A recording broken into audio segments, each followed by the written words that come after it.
बाबू बा। ये बिरहा गीत के पहले हमरे मास्टर बड़े ही प्यारी एगो भोजपुरी का रोमांटिक गीत बजा दिलन। कोनो लड़की अपने आशिक से कहे, का कहे? कहत नैना बुझा इशारा,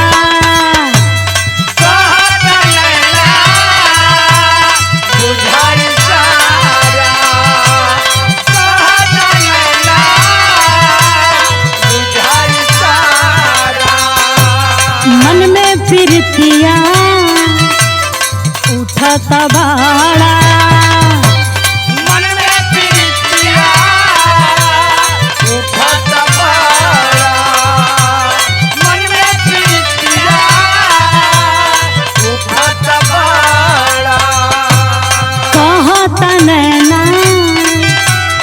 बुझा इशारा, मन में फिरतिया उठत बाड़ा। लइका कहे तो ए हो सजनिया अरमान लेबू का, हो दिलवा हो दिलवा हो दिलवा पहिले से ले ले रहलू, अब जान लेबू का, हो दिलवा पहिले से ले ले रहलू, अब जान लेबू। क्या बात है? पहिले से ले ले रहलू, अब जान लेबू का।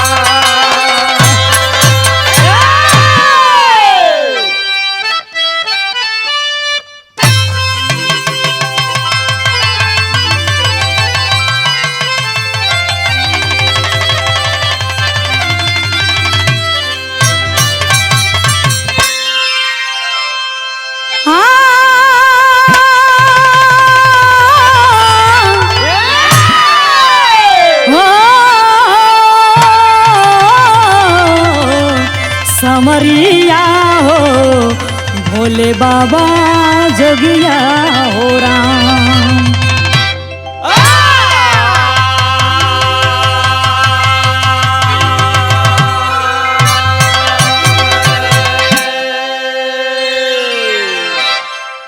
अच्छा भैया, हम बिरहा सिंगर सुषमा भारती रउआ लोगन के गोड़ छुके गोड़ लगातानी, और हमरे ये बिरहा गीत का रिकॉर्डिंग हो रहल बा हरिओम म्यूजिक स्टूडियो आजमगढ़ में, जिनके निर्माता हैं बड़े भैया आदरणीय अभिमन्यु यादव जी, और आशीर्वाद है हमारे गुरु आदरणीय कवि सूबेदार यादव जी। साथियों, मैं जो बिरहा गीत आप लोगों के बीच में भेजने का काम कर रही हूँ, ये इस समय सोशल मीडिया पर ये मेरठ कांड चर्चा का विषय बना हुआ है।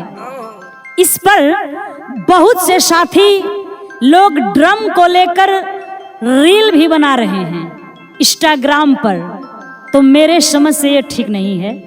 सच्चाई तो सामने लाना चाहिए, लेकिन इस तरह की मौत पर कॉमेडी नहीं करनी चाहिए, रील नहीं बनानी चाहिए। और ये बिरहा आप लोगों को यूकी भोजपुरी बिरहा चैनल पर सुनने को मिलेगी, जिसके संयोजक एवं निर्देशक हैं आदरणीय राजकुमार यादव जी। तो आप लोगों के सामने मेरठ कांड बिरहा के रूप में प्रस्तुत है। आप लोग सुने और सुनकर कमेंट में बताएं कि क्या ऐसा होना चाहिए था। त्रुटियों को विस्तारते हुए आप लोग सेवा कबूल करें। भूमिका की लाइन में कहना है कैसे?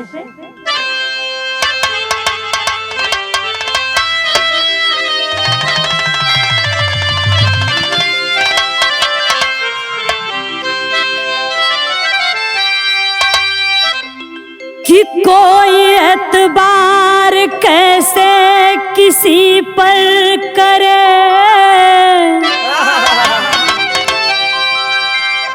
कौन देगा दगा कौन से मोड़ पर, पल में चाहत को कर देता याहत कोई, कृत्य कुकृत्य करता कर्म छोड़ कर मार पाया नहीं विष का प्याला जिसे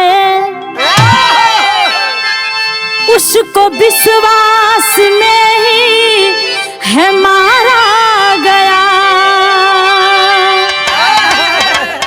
ऐ सूबेदार जालिम जमाना बना खुद से खुद का घरौंदा उजाड़ा गया।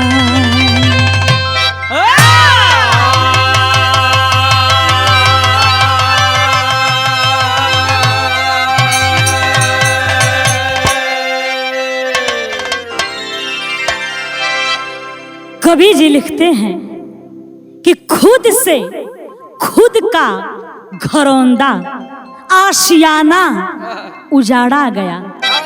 यही से बिरहा में गजल का अंदाज बा और हमार कोशिश रहेला कि हम हर बिरहा में कोनो न कोनो नई गजल का पेशकश करी। कैसे मास्टर?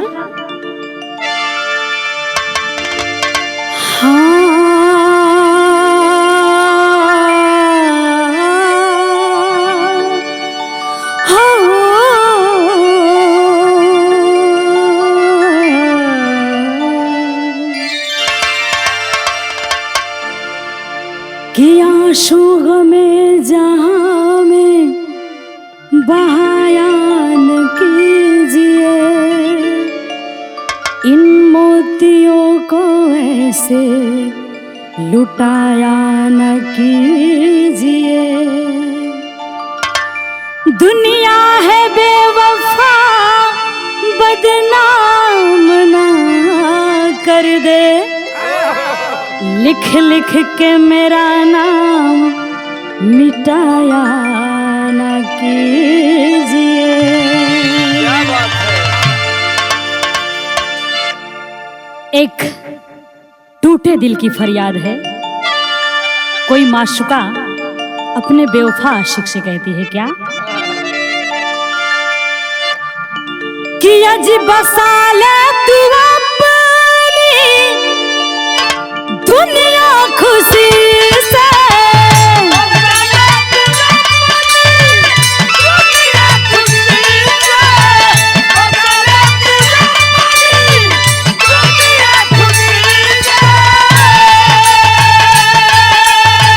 बसा ले तू अपनी दुनिया खुशी से, दुनिया खुशी से ले मैं जा रही हूँ तेरी जिंदगी से, ले मैं जा रही हूँ तेरी जिंदगी से।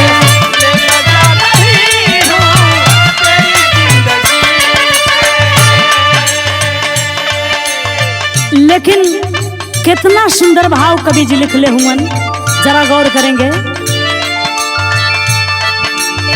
सजाओगे कैसे मुकद्दर खुशी से,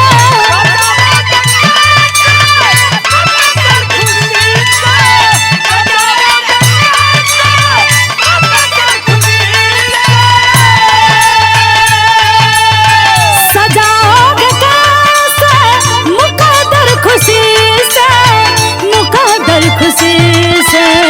चला कर जिगर बीच, चला कर जिगर बीच अंदर खुशी से, चला कर जिगर बीच।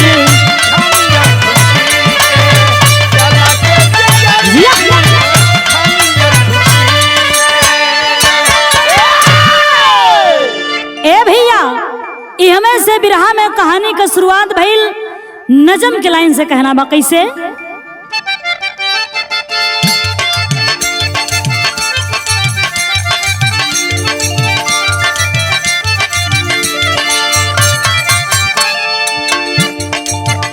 बवाल धन धरती,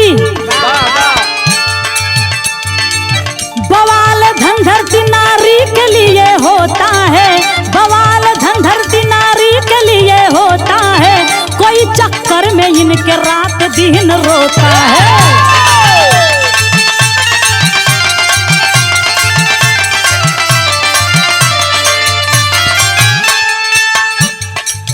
इन्हें ना तीर न तलवार की जरूरत है, शिकार करने को नजरें बनी मुहूर्त है। शहर मेरठ में ब्रह्मपुरी थाना सुंदर है, वही इंदिरा नगर का खौफनाक मंजर है। मुन्ना लाल के घर सौरभ जन्म पाया था, मुन्ना लाल के घर सौरभ जन्म पाया था, पढ़ते वक्त ही मुस्कान पे दिल आया था।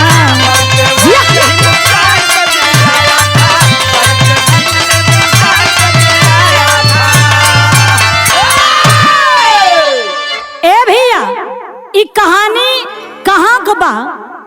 आप लोगन के बीच में तो इस चर्चा का विषय बा कि कहानी मेरठ शहर के ब्रह्मपुरी थाना के अंतर्गत एक जगह बा, एक स्थान बा, जौने स्थान का नाम इंदिरा नगर बतावल गई। वही इंदिरा नगर का रहे वाला मुन्ना लाल के गोद में एक बेटे का जन्म हुआ जिनका नाम सौरभ बताया गया। सौरभ बड़ा होकर पढ़ाई लिखाई में बहुत ही होनहार हुआ और बीटेक की तैयारी कर रहा था। वही समय साथ में पढ़े वाली लड़की जेकर नाम मुस्कान बतावल गई, जो बहुत ही खूबसूरत थी, जेकर नौवे बा मुस्कान, और वहू पर खूबसूरती चार चांद लगा दे तो का पूछे के बा। मुस्कान से पढ़ाई पीरियड में दोस्ती हुई और दोस्ती धीरे धीरे प्यार में बदल गई। एक दिन मौका पाके सौरभ मुस्कान से एगो बात कहलन। का कहलन? बिरहा में तर्ज बदल गई।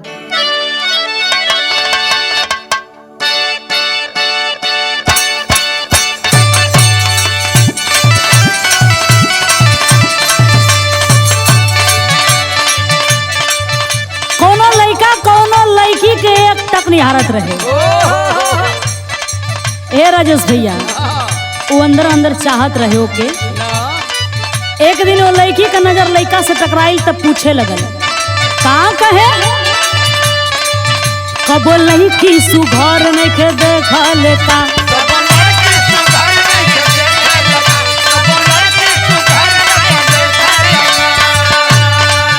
कबो आँखी में आँख नहीं के से कहले का,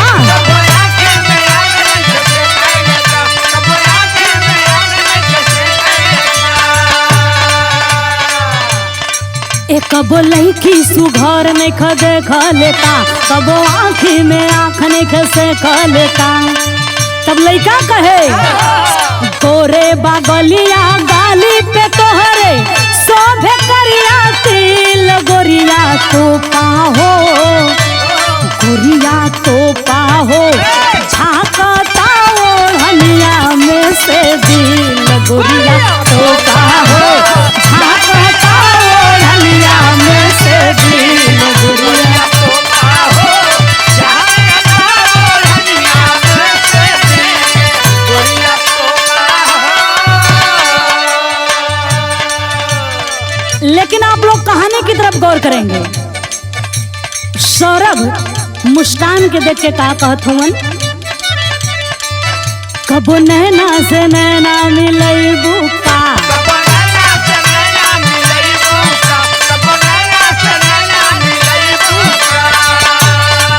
कबो हमरा के आपन बनैबू का,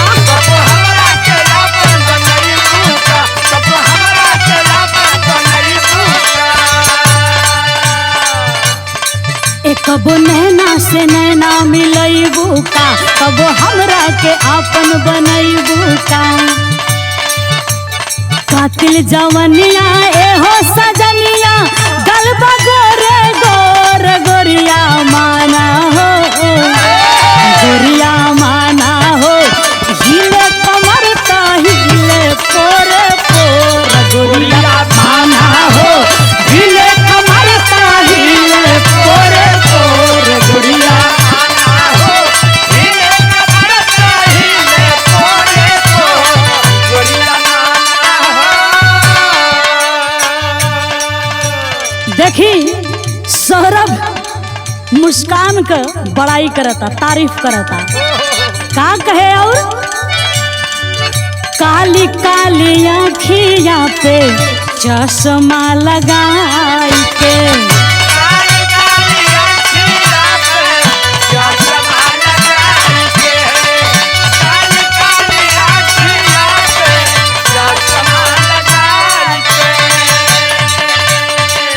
काढ़ ले लू जान गोरी कनखी दबाई के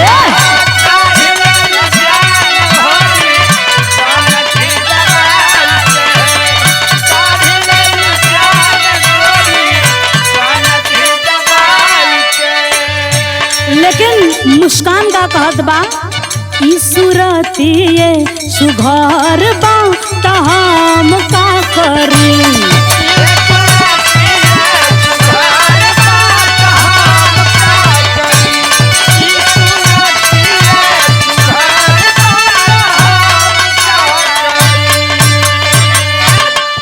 एह पर सब कर नजर बा त हम का करी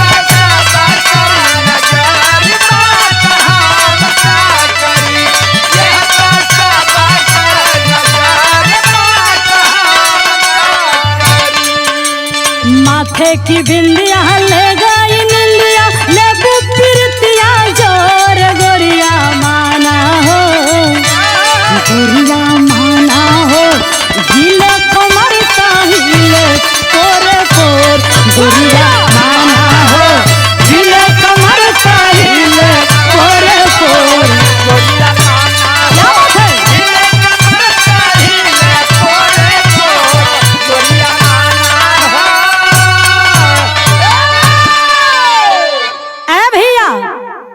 दोनों में मुस्कान और सौरभ में इतना गहरा प्यार हो गई कि एक पल कभी जुदाई दोनों से बर्दाश्त ना हो खाए। लेकिन भइल का बिरहा में गीत बदल गई।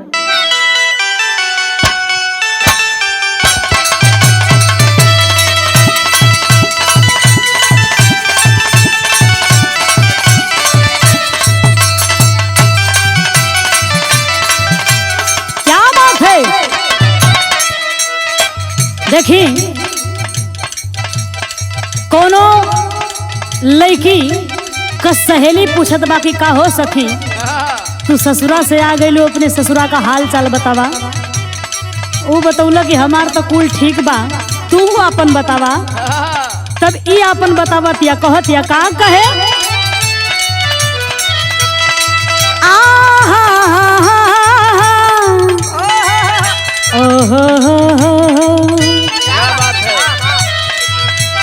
चढ़ली जब जह महले पे मारे के सचलस गाले पे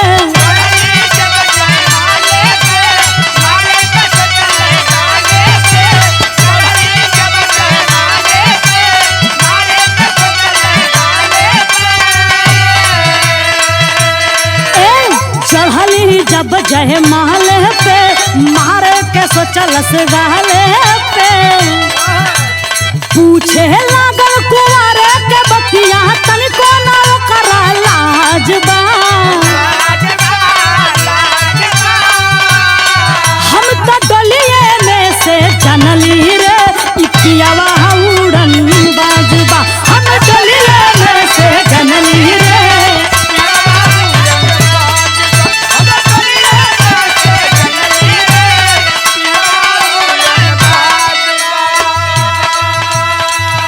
लेकिन बाबू हो इधर सौरभ और मुस्कान के बीच में होत का बा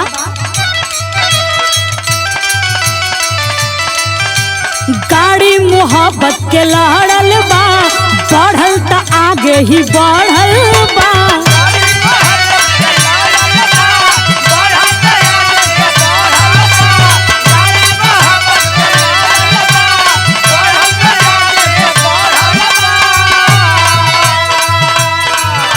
सुनले जहिया माई या बाबू कहेले बुरा समाज बा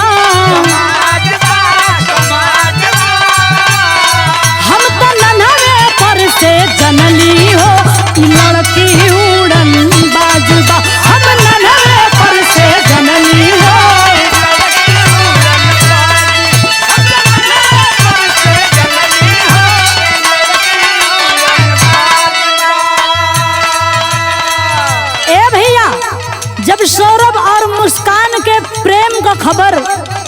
सौरभ के माता पिता के लगल तो सौरभ को माई बाबू सौरभ के समझावे लगलन कि बेटा वो लड़की के चक्कर में मत पड़ा, वो लड़की का रहन सहन हमके ठीक ना लगेला, तू उसे दूरी बना के रखबा तो यही में भलाई बा, और पढ़ाई लिखाई पर अपने ध्यान दे के कुछ बना। कितना लोग मना करें, लेकिन जनता हवा आप लोग की कहल जाला कि लागी नाही छूटे रामा आ चाहे जिया जाए। सौरभ बात ना मानत हुवन, भइल का अंतर वही तरह रही, बात नाही केहू के मनला हो, लब से उ शादी रचवला हो।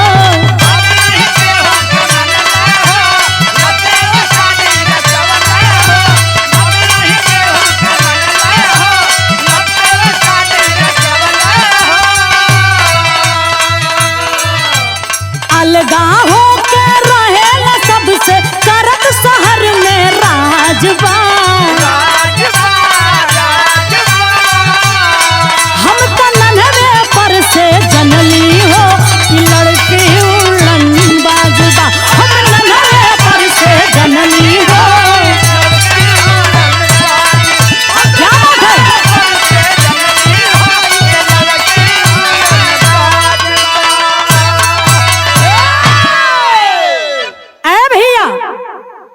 आखिर सौरभ परिवार के लोगन के बात ना मनलन और परिवार के अपने माँ बाप के खिलाफ, अपने माँ बाप के मर्जी के खिलाफ दोनों जाकर कोर्ट में शादी कर लिए।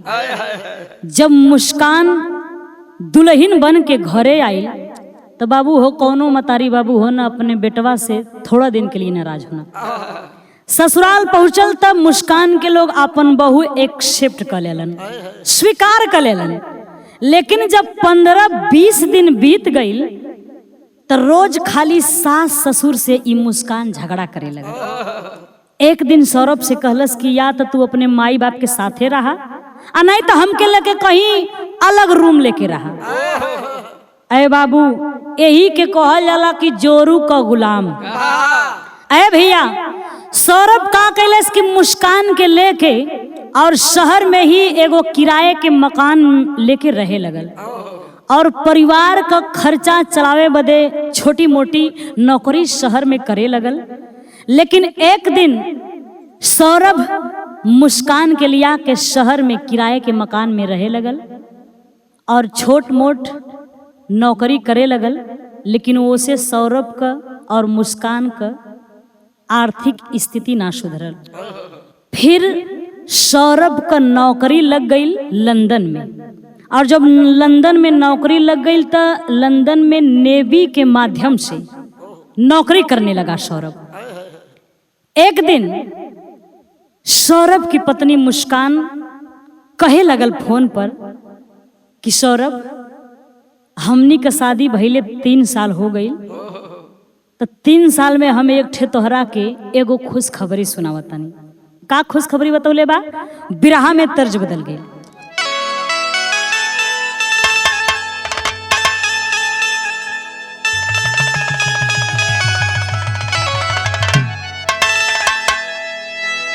मेला का समय बा आ कहनो मेहरारू अपना सैया जी से कहे का कहे कह कि अरे हमसे ऋषिया के कहा जाला रजऊ, अरे हमसे ऋषिया के कहा जाला रजऊ, हमके मेलवा घुमदा कल जाला रजऊ।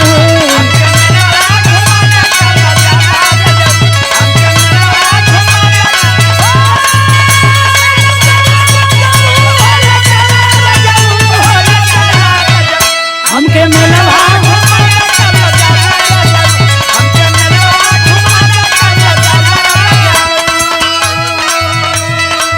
लेकिन मुस्कान अपने पति सौरभ से कहे सुना,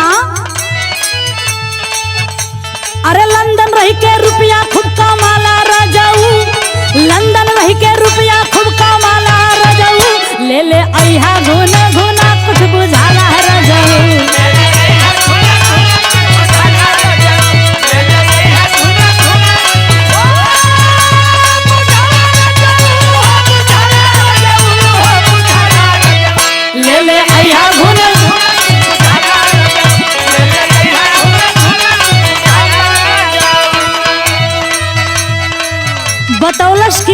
प्यारी खुशखबरी बा और ये खुशखबरी सुन के सौरभ भी बड़ा खुश भइलन।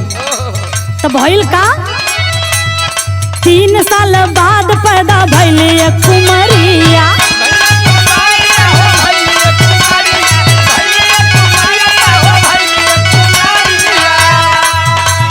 नेवी वाली सौरभ हर छोड़ला नौकरिया।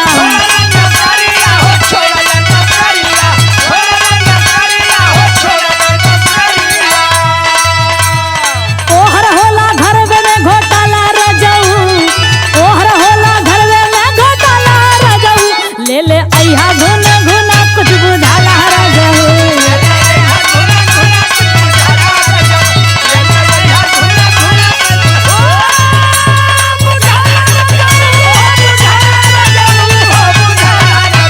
ले ले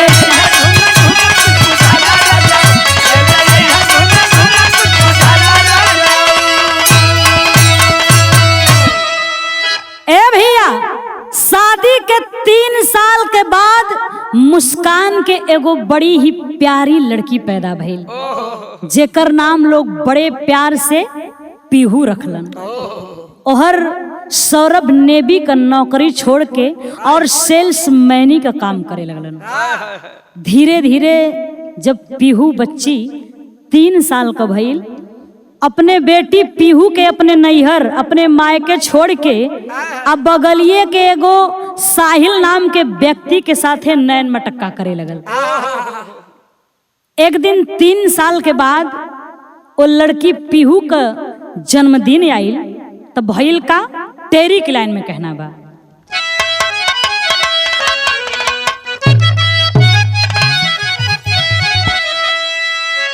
कि पीहू का जन्मदिन रहल सवारी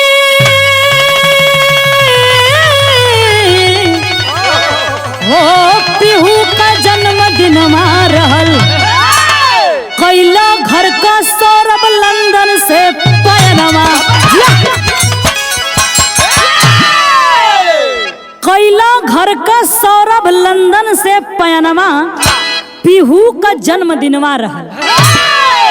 अरे बाबू, बेटी के जन्मदिन पर सौरभ लंदन से घरे आइल कि पैलौठी का बेटी बा, हम बड़े ही खुशी से अपने बेटी का जन्मदिन मनाई।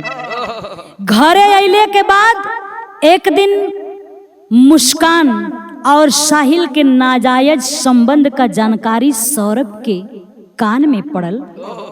तो देखिए मुस्कान, देखिए सौरभ अपनी पत्नी मुस्कान को मार नहीं रहा है, गरिया नहीं रहा है, बड़े ही प्यार से और बड़े ही ढंग से मुस्कान के समझावत हुआ कि मुस्कान, तुम ये जिस रास्ते पे चल पड़ी हो, ये रास्ता बहुत ही खराब है, इसमें 3-3 जिंदगियां बर्बाद हो जाएंगी। और तुम लोगों के लिए, अपनी बेटी पीहू और तुम्हारे लिए मैं 7 समुंदर पार लंदन में रहता हूँ कि तुम्हें कोई परेशानी ना हो, मेरी बेटी को कोई कष्ट ना हो, और तुम ये सब गुल खिला रही हो। मुस्कान, तुम्हें ऐसा नहीं करना चाहिए, मेरी इज्जत का भी तो ख्याल करती। लेकिन अब से तुम संभल कर रहो, सब कुछ ठीक हो जाएगा। लेकिन बाबू हो कहल जाला कि जब केहू के गड्ढा में गिरे के रहेला समझावत होके तब ना समझ में आवे। जब मुस्कान ये बात के सुनलस तो पे गौर ना कैलन, जाके सारी बात अपने नाजायज प्रेमी, अपने जैसे नाजायज रिश्ता रखले रहे साहिल से जाके बतावे लगल।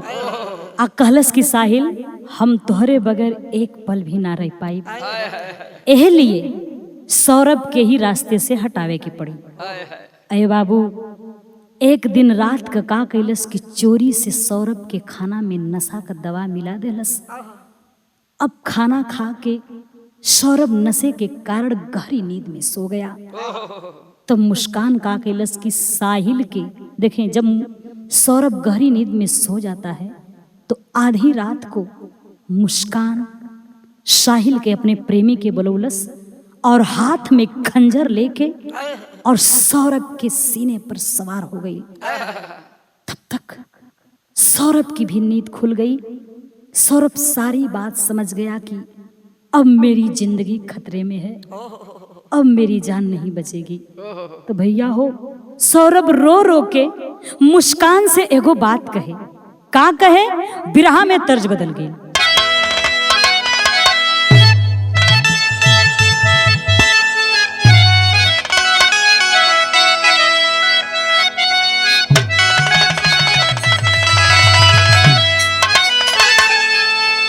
बिरहा में बड़ी ही प्यारी और बहुत ही पुरानी तर्ज लगल बा। कैसे? सासुरे से रूसालीती रियावानु हो धैली नैहर करा।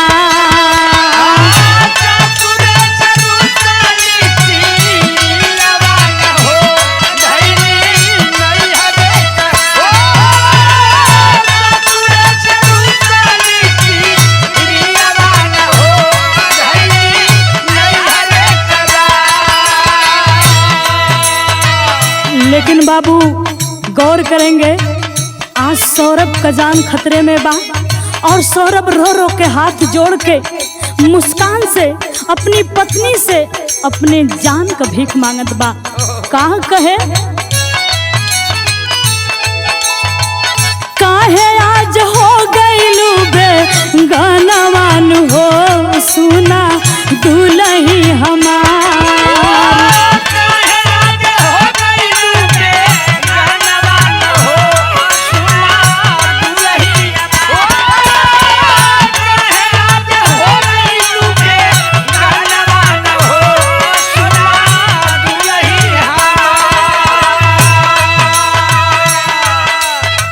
तोहरे बाद छोड़ दिहली बाप महतरिया। तोहरे बाद छोड़ दिहली बाप महतरिया। तोहरे बाद छोड़ दिहली बाप महतरिया।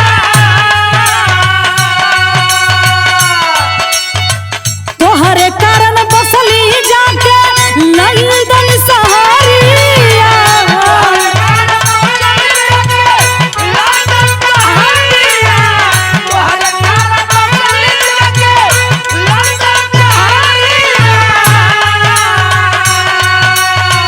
आँखिया से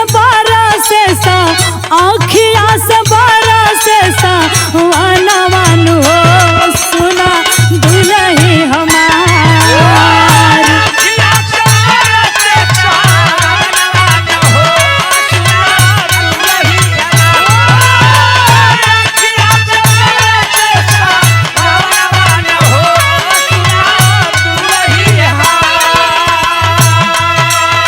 अरे बाबू, सौरभ रोवत बा, रो रो के कहत बा कि हमार जान मत मारा। अरे कम से कम अपने बेटी का तो मुंह ताका। लेकिन बाहर कहत बा का? हमारा के मार कैसे सेनुरा सजैबू।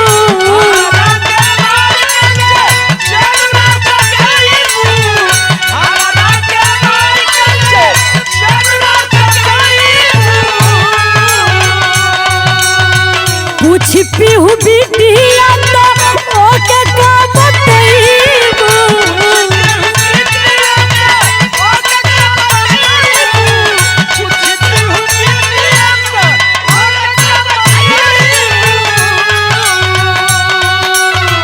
दे देबा तलाक हम भी हानावान हो। दे देबा तलाक हम भी हानावान हो सुना दुलही हमार।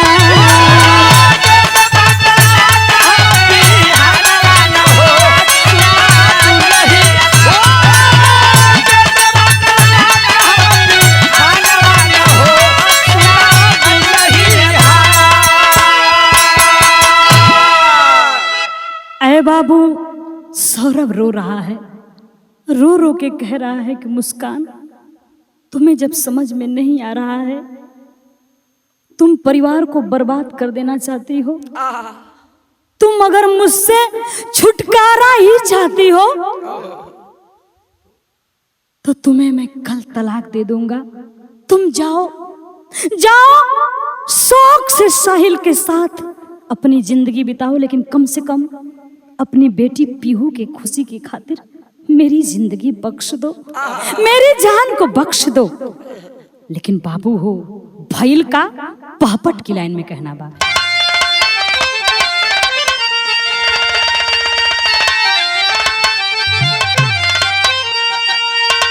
अरे लाख मनावे माने नहीं मयनवा मनवा बाउर बा। अरे लाख मनावे माने नहीं मयनवा मनवा बाउर बा। अब मार के खंजर काट दिया गर्दनवा मनवा बाउर बा।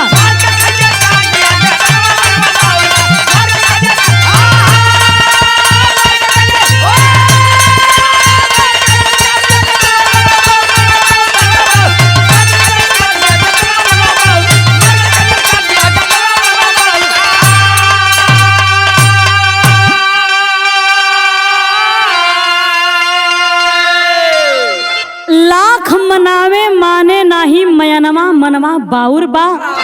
अब मार के खंजर काट लिया गर्दनवा मनवा बाउर बा। अरे बाबू दोनों ठौर मिलकर सौरभ और मुस्कान उस मृत शरीर के साथ करते क्या हैं?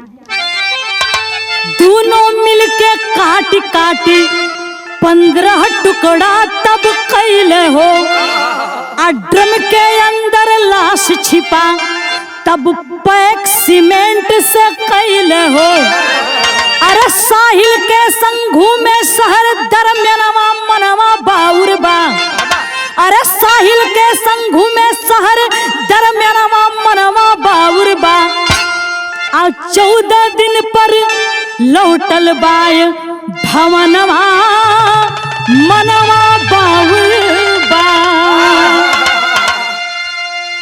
अरे बाबू सौरभ के मृत शरीर के पूरे शरीर के 15 टुकड़े करके और उसको एक प्लास्टिक के ड्रम में भरकर और उसके ऊपर से सीमेंट पैक कर देते हैं दोनों।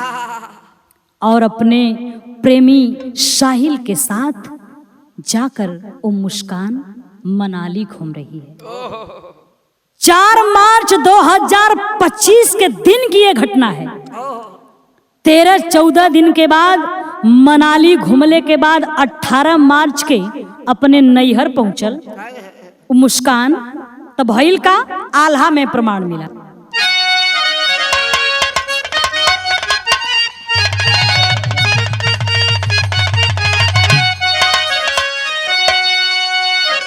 कि अरे पूछे नहीं हरावा में,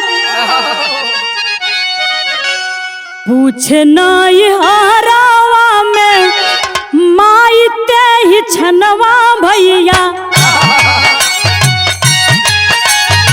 नाही हो दमाद जी का मिलत समाचार।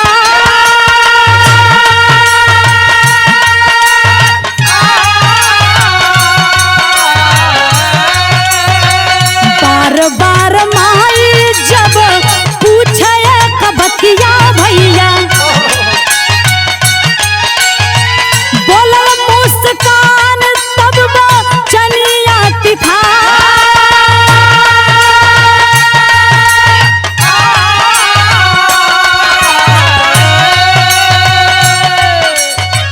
सौरभ का कटली हम तो चाकू से मौरिया माई। सुन के महातारी ऊपर गिरल बा पहाड़।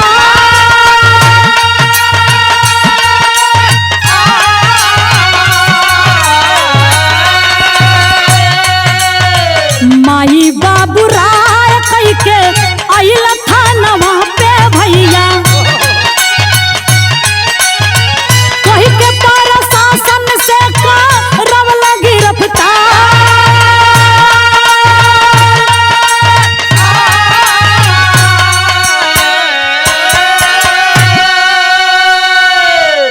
अरे बाबू ई घटना उजागर कब भइल और कैसे भइल कि सौरभ का बहिन फोन कैलस सौरभ के मोबाइल पर, फोन ना उठल। तब फिर मैसेज कैलस कि भैया कैसे हैं, कहाँ हैं। तो मैसेज का जवाब तुरंत सौरभ की बहन की मोबाइल पे गया। एक दिन भैल, 2 दिन भैल, 3 दिन भैल, खाली मैसेज से आदान प्रदान होकर तब सौरभ के बहन के शक भैल कि आखिर सिर्फ मैसेज से बातें हो रही हैं, फोन मैं कर रही हूँ तो कोई नहीं उठा रहा है। तो सौरभ को बहन का कैलस कि फोन मुस्कान के मतारी के लगौलस। कहलस कि मम्मी न भैया फोन उठावत हुवन आ न भाभीया फोन उठावत हई, तनी पता करल जा कि लोग कहाँ हुवन। अब हर सौरभ के मतारी के भी टेंशन होखे लगल। तो सौरभ का मतारी मुस्कान के अपने बेटी के फोन कैलस। तो कहलस कि फोन काहे ना उठावत हो, आ सिर्फ मैसेज से आदान प्रदान होत बा, का बात बा। लेकिन मुस्कान कुछ बतावत नहीं थी। बाबू हो, मतारी के बार बार पूछला पर आखिर सत्य को मुस्कान छिपा नहीं पाई और सारी सच्चाई को अपनी माँ से बता देती है। अब अपने बेटी के ऐसने करतब से कौन मतारी हुई हो, सुनलस और अवाक और पहुंच गई थाने पर मुस्कान की माँ और सारी बात थानेदार को बताकर और मुस्कान को वहीं गिरफ्तार करवा देती है। और मुस्कान के बतौले के अनुसार साहिल को भी गिरफ्तार कर लिया गया। और ड्रम के अंदर से जब सौरभ की लाश को बरामद कर लिया गया, पोस्टमार्टम के बाद जब लाश घरे पहुंचल हो बाबू, वो 15 टुकड़ा में लाश देख के परिवार के लोग दहाड़े मार कर फूट फूट कर रोने लगे। मतारी वो लाश के टुकड़ा के गोद में लेके, सौरभ का मतारी अपने बेटवा सौरभ के लाश के बॉडी के 15 टुकड़ा में देख के गोदिया में लेके रो रो के एगो बात कहे। का कहे, खड़ी की लाइन में कहना बात।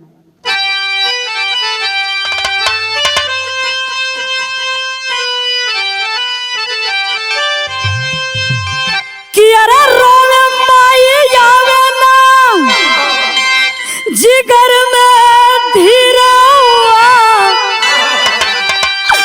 अरे रोवे माई आवे ना जिगर में धीरवा, बेटा कैला दे बुढ़ाई में कॉलेज पिरवा।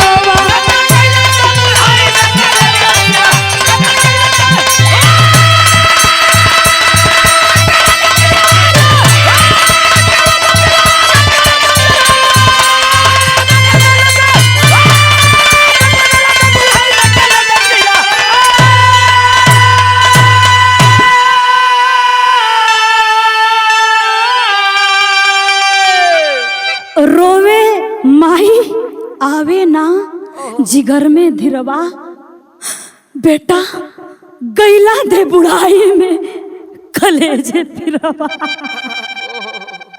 अरे बाप रे बाप, माई अपने बेटवा सौरभ का लाश लेके गोद में फूट फूट कर रो रही है। और यही दृश्य मेरे साथ भी हुआ भैया, यही दृश्य मेरे साथ भी हुआ कि मैं अपनी माँ की लाश को अपनी गोद में लेकर फुट फुट कर रोई हूँ। लेकिन बाबू मैं वहां नहीं जाना चाहती। इधर मुस्कान का माता पिता भी सौरभ के घरे पहुंचलन और कहलन का, कह कि दोस्त ना दामाद जी का कहे ससुर सास हो, अब बिटिया पर ना बहन के विश्वास हो।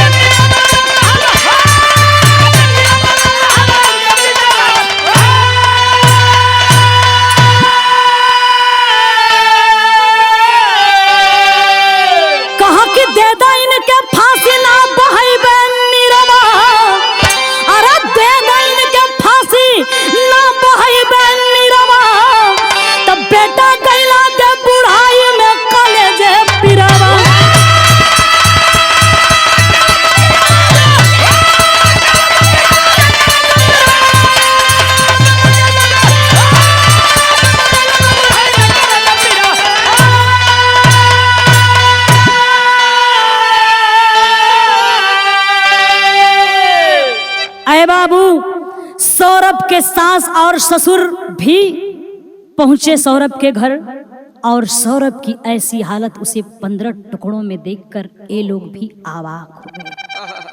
प्रशासन से कहने लगे कि साहब दामाद जी का तनिक भी दोष ना बा। अरे ये तो मेरी बेटी को अपनी पलकों पर बिठा कर रखते थे, इसके लिए अपने घर परिवार को छोड़कर अलग रूम लेकर रहते थे और लंदन में जाकर अपने परिवार के लिए 2 रोटी कमाने का काम करते थे। सारा दोष मेरी बेटी का है, इसलिए हम लोग सौरभ के परिवार के साथ हैं और इसे अब हमें अपनी बेटी कहने में भी शर्म आ रही है। बस यही निवेदन है साहब। प्रशासन के लोगों से ओ माँ, सौरभ की माँ कहती है कि बस यही निवेदन है कि मुस्कान को जितनी जल्दी हो सके फांसी पर चढ़ा दीजिए आप।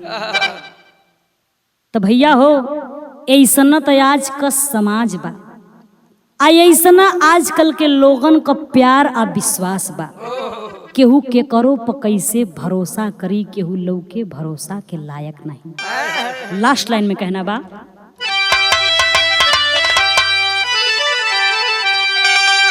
अरे गुरु बिहारी गुरु गणेश यह करुणा भरा तराना, आ कवि चंद्रिका राम